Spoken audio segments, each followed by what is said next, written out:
अस्सलाम वालेकुम दोस्तों, आज की वीडियो में मैं आपको गुंबद खज़रा के नीचे मौजूद एक घर और कब्रों की हकीकत के बारे में बताऊंगी।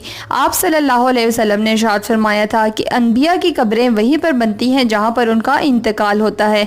आप सल्लल्लाहु अलैहि वसल्लम का इंतकाल क्योंकि हज़रत आयशा रज़ी अल्लाह तआला अन्हा के हुजरा मुबारक में हुआ था, इसीलिए आपको वहीं पर दफन किया गया। यानी जहाँ पर गुंबद खज़रा मौजूद है बिल्कुल उसके नीचे पहले हज़रत आयशा रज़ी अल्लाह तआला अन्हा का घर हुआ करता था, जहाँ पर आप सल्लल्लाहु अलैहि वसल्लम के साथ साथ उनके दो असहाब हज़रत अबू बकर सदीक और हज़रत उमर फ़ारूक रज़ी अल्लाह तआला अन्हा भी दफन हैं।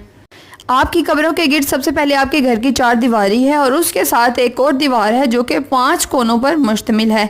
ये 5 कोनों वाली दीवार हज़रत उमर बिन अब्दुल अजीज़ रहमतुल्लाह अलैह ने बनवाई थी और इसके 5 कोने का रखने का मकसद ये था कि ये खाना काबा जैसी ना लगे। इस 5 कोनों वाली दीवार के गिर्द एक मज़ीद 5 कोनों वाली दीवार बनाई गई है जिसके ऊपर सब्ज़ रंग का गुलाब डाला गया है और ये तीनों दीवारें बग़ैर दरवाजे के हैं। यही वजह है कि रोज़े रसूल सल्लल्लाहु अलैहि वसल्लम पर सलाम अर्ज़ करने वाले ज़ायरीन जब सुनहरी जालियों के सामने खड़े होते हैं तो जालियों के सुराखों से उन्हें बस वो सब्ज़ रंग का गुलाब ही नज़र आता है जो कि हुजरा शरीफ की दीवारों पर डाला गया है। और इस तरह सलाम पेश करने वाले ज़ायरीन और आप सल्लल्लाहु अलैहि वसल्लम की कब्र मुबारक के दरमियान सिर्फ चंद गज़ का फासला होता है, लेकिन इन्हीं चंद गज़ के फासलों के दरमियान तकरीबन 4 दीवारें बनी हुई हैं।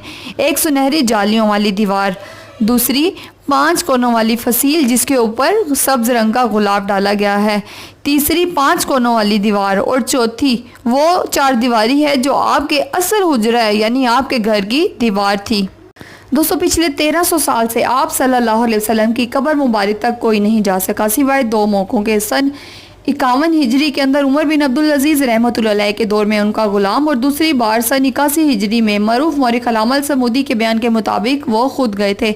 नूरुद्दीन जंगी रहमतुल्लाह अलैह के दौर में जब कुछ यहूदियों ने सुरंग खोदकर आप सल्लल्लाहु अलैहि वसल्लम के जिस्म मुबारक को चुराने की कोशिश की थी, तब आपने जो सीसा पिलाई दीवार बनाई थी वो ज़मीन से यानी कब्र से तकरीबन 200 फुट नीचे थी और जो पाँव नज़र आया था वो सुरंग की जानिब से नज़र आया था, ना कि कब्र से। बहरहाल इस मौके पर भी ये बात साबित नहीं हुई कि उन्होंने कब्र की ज़ियारत की है या नहीं। सन 91 हिजरी से लेकर सन 881 हिजरी तक तकरीबन 800 सदियों तक कोई भी शख्स आप सल्लल्लाहु अलैहि वसल्लम की कब्र को नहीं देख पाया। इसके बाद 881 हिजरी में हुजरे मुबारक की दीवारों के बोसीदा हो जाने की वजह से इसको दोबारा तमीर करना पड़ा। मज़ीद मालूमात के लिए पार्ट 2 देखें। वीडियो अच्छी लगे तो मेरे चैनल को सब्सक्राइब और वीडियो को लाइक और शेयर करें।